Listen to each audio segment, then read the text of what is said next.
संकल्प दिवस के रूप में मनाया गया मुख्यमंत्री पुष्कर सिंह धामी का जन्मदिन। प्रदेश भर में कई कार्यक्रम हुए आयोजित, हर जगह पहुंचे सीएम धामी।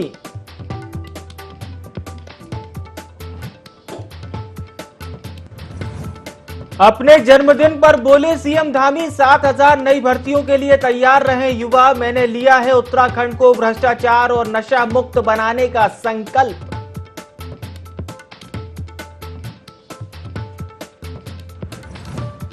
IND24 से एक्सक्लूसिव बातचीत में बोले कैबिनेट मंत्री प्रेमचंद अग्रवाल, मेरे विधानसभा अध्यक्ष रहते संवैधानिक तरीके से की गई भर्तियां, हर जांच में होगा दूध का दूध पानी का पानी।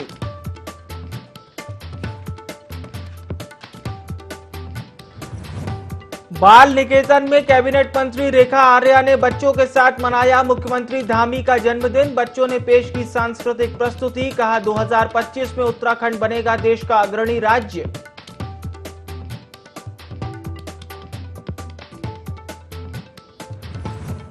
और पंचायत चुनाव में डबल ड्यूटी से शिक्षक और कर्मचारी हुए परेशान। ड्यूटी कटवाने के लिए कर्मचारी लगा रहे जिला अधिकारी कार्यालय के चक्कर। पुरानी लिस्ट उठाकर की गई कर्मचारियों की ड्यूटी।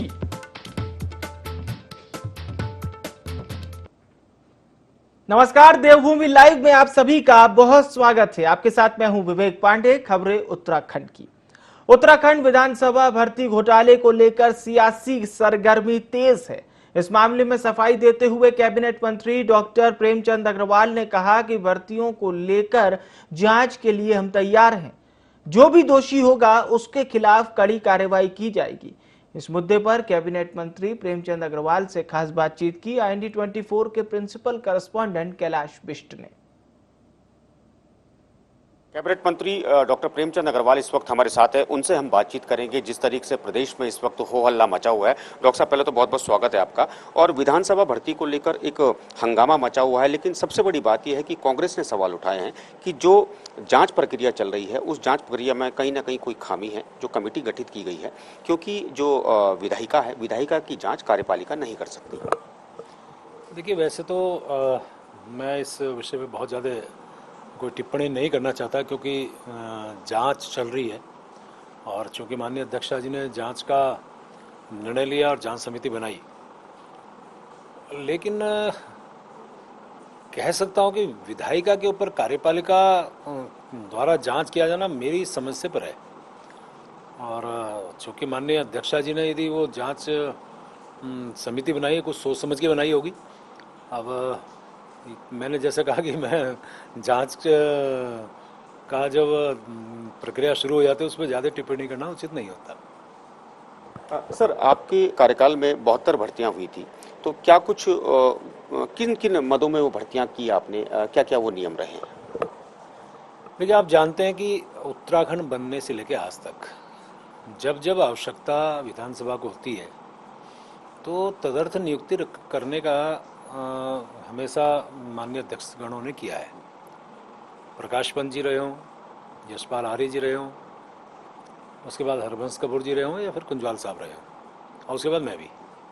तो चूँकि आप ये देखिए कि पहले जिन्होंने जो किया मैं उस पर टिप्पणी नहीं कर रहा हूँ, लेकिन यदि मेरे कार्यकाल की आप बात करें तो उसमें आप समझ सकते हैं कि मेरे इसी कार्यकाल में गैरसैंण के ग्रीष्मकालीन राजधानी की घोषणा हुई। इसके लिए मैं निश्चित रूप से अपने आप को सौभाग्यशाली समझता हूँ। और गैरसैंण के अंदर मैन पावर की आवश्यकता हमेशा रही है। यदि आप गैरसैंण को गंभीरता से उसकी ग्रीष्मकालीन राजधानी घोषित या उसके लिए काम कर रहे हैं तो आपको मैन पावर तो चाहिएगा ना।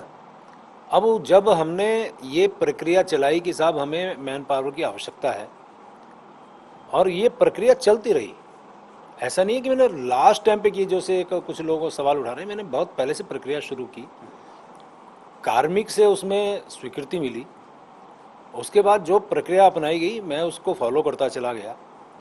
और उसके बाद एक ये भी विषय आता है कि एग्ज़ाम के लिए माननीय त्रिवेंद्र सिंह रावत जी ने कहा, चूँकि वो तत्कालीन हमारे मुख्यमंत्री रहे हैं, बहुत वरिष्ठ नेता हैं मेरे, तो मैं तो उनको बहुत सम्मान करता हूँ।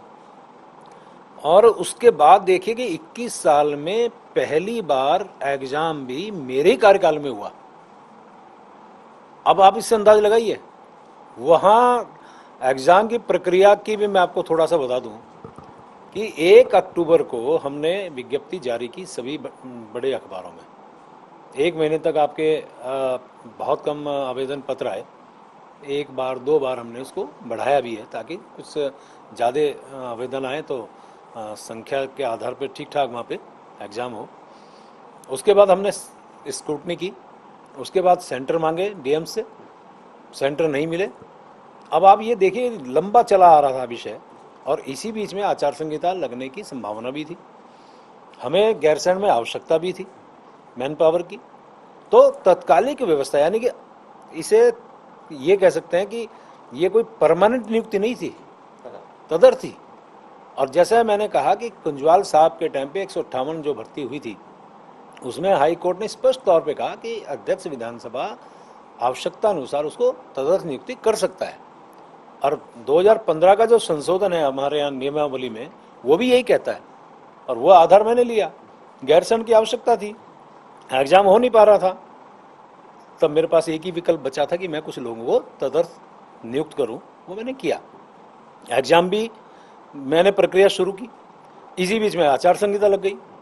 आचार संहिता लगने के बाद भी हम एग्जाम की प्रक्रिया को जो हमारी चल रही थी उसके लिए हमने शासन में बार बार हमारे यहाँ से विधानसभा से लोग गए, लेकिन एक बार तो कड़े शब्दों का इस्तेमाल किया कि आपको ऐसी क्या आवश्यकता है कि आपको एमसीसी लगी और आप एग्ज़ाम कराना चाह रहे हैं।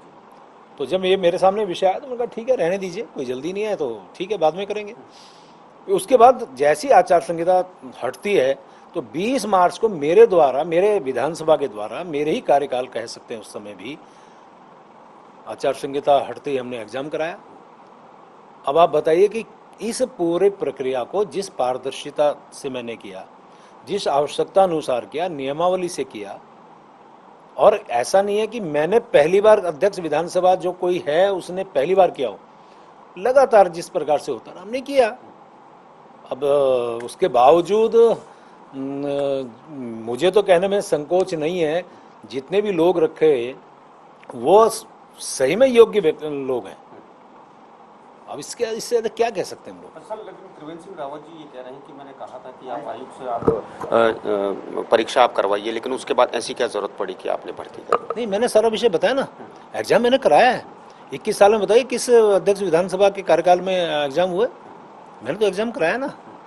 और आवश्यकता जिस प्रकार से मैंने बताया कब कब कैसे कैसे आवश्यकता हमें लगी और क्यों आवश्यकता पड़ी, मैंने सारे विषय आपको अभी बताए।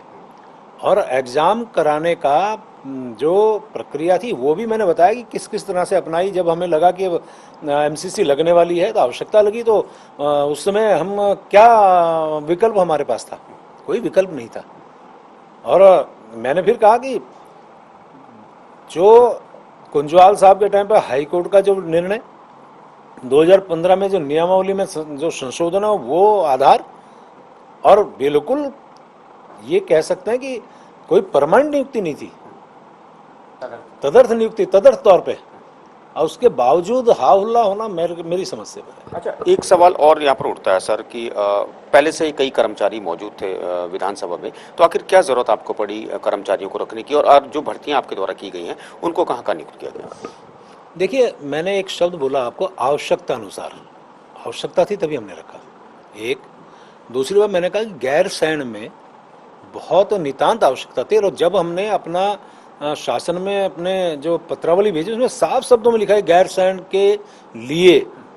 और आप ये देखिए कि आपने बहुत अच्छा सवाल उठाया, मैं आपका धन्यवाद दे रहा हूँ कि अभी जो मेरी जानकारी में, अब मुझे उस समय की बात तो मैं कह सकता हूँ, आज चूंकि मैं अध्यक्ष विधानसभा नहीं हूँ, उस समय के टाइम पे जब मैं ये नियुक्तियाँ हुई थी और गैरसैंण के लिए हुई थी, तो उसी समय हमने तमाम लोगों को, जिसमें महिलाओं को छोड़ के, शब्द बोल रहा हूँ क्योंकि वहाँ पूरा अभी उस तरह की व्यवस्था नहीं है। और आप जानते हैं कैसा हमारा वहाँ का जो विधानसभा मंडप और पूरा प्रांगण और पूरा परिसर जो है, कुछ बातें मैं, क्योंकि ये सामने कहना ठीक नहीं है, तो सिर्फ और सिर्फ पुरुष जितने थे उनको मैंने वहाँ पे भेजा था। अब आप बताइए, पुरुष सब वहाँ थे, महिलाओं को सिर्फ यहाँ रखा था। वो आप समझ सकते हैं, कई चीज़ें हम लोग, हर चीज़ की मर्यादा हम लोग देखते हैं। तो आप देखिए, उसके बावजूद आप ये देखिए वहां पे रखने के बावजूद उससे आवश्यकता अनुसार मैंने रखा। अब इसमें मैं नहीं समझ पा रहा कि ये सब क्यों बातें उठ पाई, क्या कारण रहा, क्यों एक ही विषय मेरे लिए बोला गया। अब मैं यहाँ पे रह रहा हूँ तो मेरे लिए उठा दिया गया कि आपको दिल्ली तलब किया गया। तो आप बताइए ये क्या कहूँ, इसे मेरे प्रति उनका प्यार कहूँ या साजिश कहूँ, ये आप समझ सकते हैं। अच्छा, 2015 का आपने जिक्र किया, जाहिर तौर पर तदर्थ रूप में कोई भी स्पीकर रख सकते हैं कर्मचारियों को, तो लेकिन अब क्या कुछ माने कि जो या तो लोग नहीं समझ पा रहे हैं स्पीकर की पावर, क्योंकि हमने स्पीकर की पावर को देखा भी है जब कांग्रेस की जब सरकार गिरी थी उस वक्त भी देखा था, और तब भी चीज़ें निकल कर आई थी। तो आपको लगता है कि स्पीकर की जो पावर है लोग नहीं समझ पा रहे हैं, या लोगों को समझने की ज़रूरत है, या फिर इस चीज़ को गलत एंगल से देखा जा रहा है? देखिए ये तो बात सच है कि स्पीकर जो विधानसभा अध्यक्ष है उनको जो अधिकार प्राप्त हैं, जो उनकी शक्तियाँ हैं, उसको आप चैलेंज नहीं कर सकते। आपने खुद ने एक उदाहरण दिया, जो मेरे पहले जो प्रकरण हुआ था, अब शक्तियाँ सब उनके अंदर निहित हैं। हालांकि शक्तियों का दुरुपयोग नहीं होना चाहिए, ये भी मैं स्वीकार कर रहा हूँ, कह रहा हूँ, लेकिन आप ये भी कह सकते हैं कि मेरे 5 साल का कार्यकाल, मैं बड़े गर्व के साथ आज आपको कह रहा हूँ, आप स्वयं वरिष्ठ पत्रकार हैं, आपने देखा भी है, सरेआम आपने देखा है किस प्रकार से मेरे द्वारा विधानसभा चलाई गई।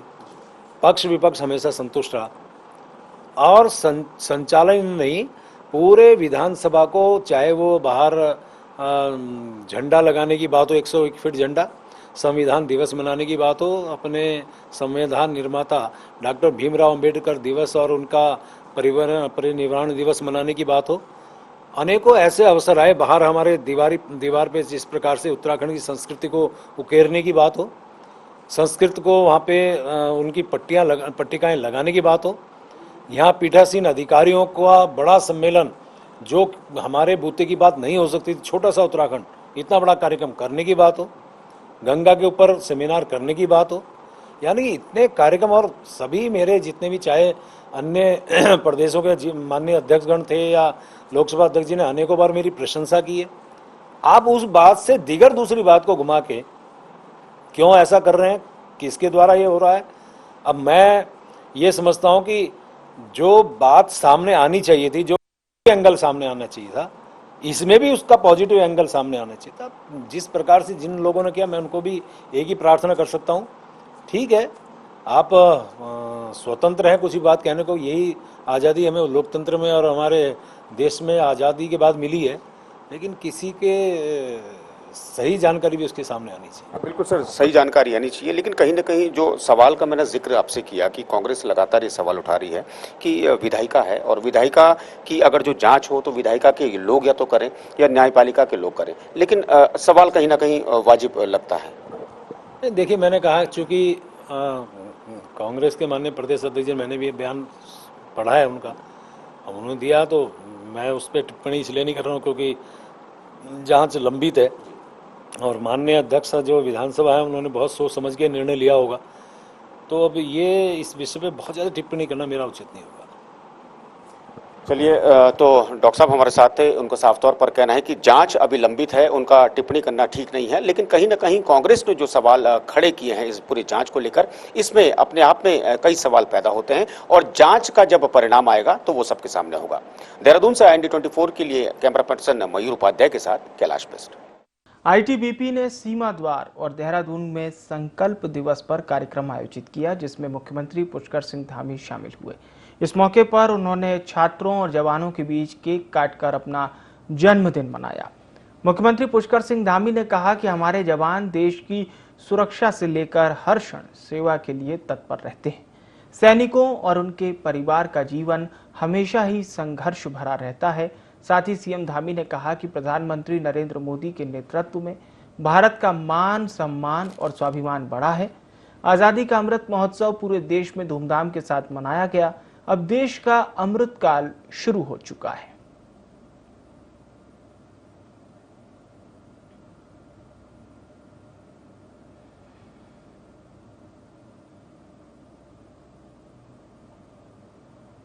तो उत्तराखंड के मुख्यमंत्री पुष्कर सिंह धामी का 48वां जन्मदिन मनाया गया। इस मौके पर मसूरी जिला चिकित्सालय में कार्यक्रम आयोजित किए गए, जिसमें भाजपा मसूरी मंडल ने उप जिला चिकित्सालय में मरीजों को मेडिकल किट बांटी। इस दौरान बीजेपी के दर्जनों कार्यकर्ता भी मौजूद रहे।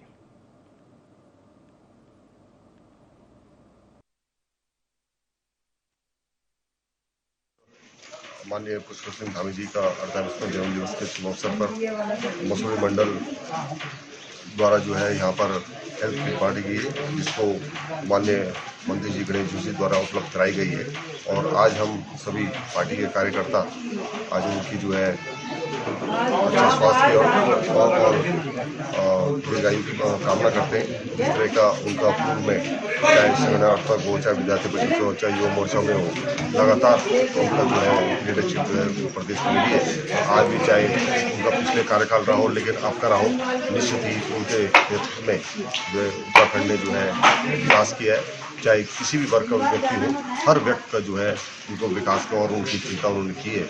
इसलिए आज भाजपा मुस्लिम मंडल द्वारा उनके 48वें जन्म दिवस पर यहाँ पर हेल्थ किट वितरित की गई है और हम सभी उनकी जो है अच्छी स्वास्थ्य और दीर्घायु की कामना करते हैं। तो मुख्यमंत्री पुष्कर सिंह धामी का जन्मदिन सभी जगह धूमधाम के साथ मनाया जा रहा है।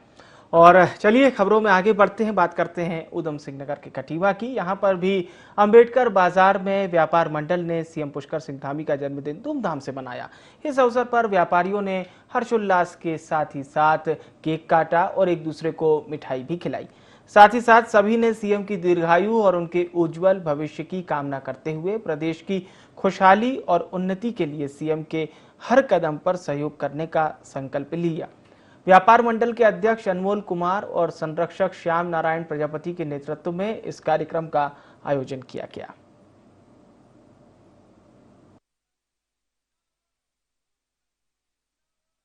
उत्तराखंड के यशस्वी मुख्यमंत्री माननीय धामी जी का ये 47वां जन्म दिवस हमारे मेलाघाट के व्यापार मंडल के तरफ से मनाया गया और उनके दीर्घायु की कामना की गई तथा सभी लोगों ने एक दूसरे को मिठाई खिलाया, मुंह मीठा कराया।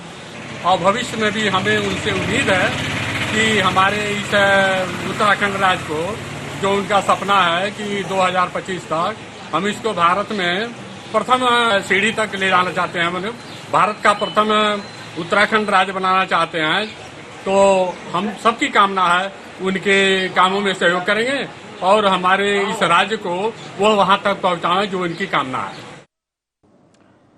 वहीं हल्द्वानी में भी सूबे के मुखिया पुष्कर सिंह धामी का जन्मदिन धूमधाम से मनाया गया। इस अवसर पर बीजेपी कार्यकर्ताओं ने केक काटकर मुख्यमंत्री पुष्कर सिंह धामी को बधाई दी। इस मौके पर अरविंद पांडे ने कहा कि मुख्यमंत्री के निर्देशन में भारतीय जनता पार्टी आम जनता की समस्याओं को समझते हुए कई काम कर रही है, जिसका पूरा श्रेय पुष्कर सिंह धामी को जाता है। वहीं इस मौके पर भारतीय जनता पार्टी की महिला मोर्चा समेत कई पदाधिकारी और कार्यकर्ता भी मौजूद रहे। तरफ से प्रदेशवासियों की तरफ से मैं उत्तराखंड के युवा यशस्वी कर्मठ ईमानदार मुख्यमंत्री को जन्मदिन की बहुत बहुत शुभकामना देता हूँ, बधाई देता हूँ। और हम भगवान से प्रार्थना करते हैं कि जो उत्तराखंड की जनता ने हमारे मुख्यमंत्री से उम्मीदें लगाई हैं और जिस उम्मीदों को पूरा करने में 24 घंटा हमारे मुख्यमंत्री व्यस्त रहते हैं, उन सभी उम्मीदों को हमारे मुख्यमंत्री पूरा करें और जनता के विश्वास को जीते। हम ऐसी उनको शुभकामना देते हैं। स्वस्थ जीवन और उज्जवल भविष्य की हम कामना करते हैं। वहीं चंपावत में मुख्यमंत्री पुष्कर सिंह धामी का जन्मदिन संकल्प दिवस के तौर पर मनाया गया। इस मौके पर जिला भाजपा कार्यकारिणी ने विभिन्न कार्यक्रमों का आयोजन किया। वहीं संकल्प दिवस के अवसर पर नशे के खिलाफ संकल्प दौड़ का भी आयोजन किया गया, जिसमें क्षेत्र के सैकड़ों युवाओं और स्कूली बच्चों ने प्रतिभाग किया। साथ ही जिला भाजपा कार्यकर्ताओं ने इस अवसर पर जनपद के अस्पतालों में फलों का वितरण भी किया। चंपावत के जिला भाजपा अध्यक्ष दीपक पाठक ने इस बारे में जानकारी देते हुए बताया कि मुख्यमंत्री धामी ने स्वयं भी इस दिवस को संकल्प दिवस के तौर पर मनाने का अनुरोध किया था, जिसके बाद पूरा भाजपा परिवार इस दिन को संकल्प दिवस के तौर पर मना रहा है।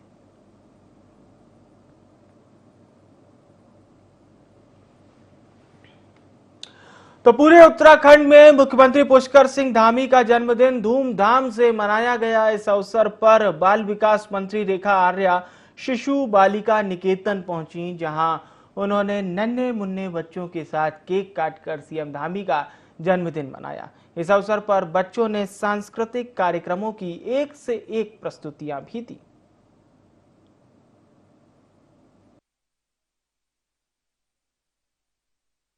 हमारे माननीय मुख्यमंत्री आज उनका जन्मदिवस है। उस जन्मदिवस के उपलक्ष्य में आज मेरा शिशु सदन में आने का अवसर मिला और मैं कह सकती हूँ कि हमारे शिशु सदन के हमारे छोटे नन्हे मुन्ने बच्चे, उन्होंने माननीय मुख्यमंत्री जी के जन्मदिवस पर उनको ढेर सारी बधाई दी है और साथ में केक काट के जो है उसको उत्सव के रूप में मनाया है। और मैं मानती हूँ कि उन्होंने उनके इस जन्मदिवस को एक संकल्प के रूप में लिया है कि वो अच्छी शिक्षा लेंगे, अच्छे से पढ़ाई करेंगे और अपने इस उत्तराखंड को और अपने देश का नाम रोशन करेंगे। हरिद्वार के त्रिस्तरीय पंचायत चुनाव में शिक्षक और कर्मचारियों की एक साथ 2 जगहों पर ड्यूटी लगा दी गई। इससे शिक्षकों और कर्मचारियों में मानसिक तनाव बढ़ गया है। ऐसे 50 से ज्यादा शिक्षक कर्मचारी हैं जिनके सामने ये संकट खड़ा हो गया है कि एक साथ 2 स्थानों पर ड्यूटी आखिर कैसे करेंगे। ऐसे में वे अब शिक्षा विभाग और डीएम कार्यालय के चक्कर लगा रहे हैं। उनका कहना है कि इसके लिए दोषी अधिकारी कर्मचारियों के खिलाफ दंडात्मक कार्रवाई की जाए।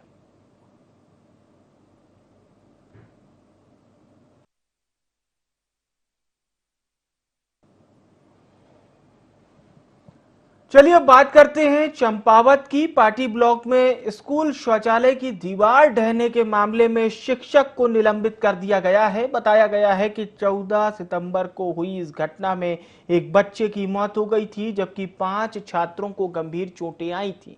मामले में सीएम धामी ने न्यायिक जांच के आदेश दे दिए थे। जांच में शिक्षक देवराम को लापरवाही बरतने के आरोप में निलंबित कर दिया गया है। वहीं ग्रामीणों ने बीते दिनों शिक्षक पर शराब के नशे में स्कूल आने का आरोप लगाया था।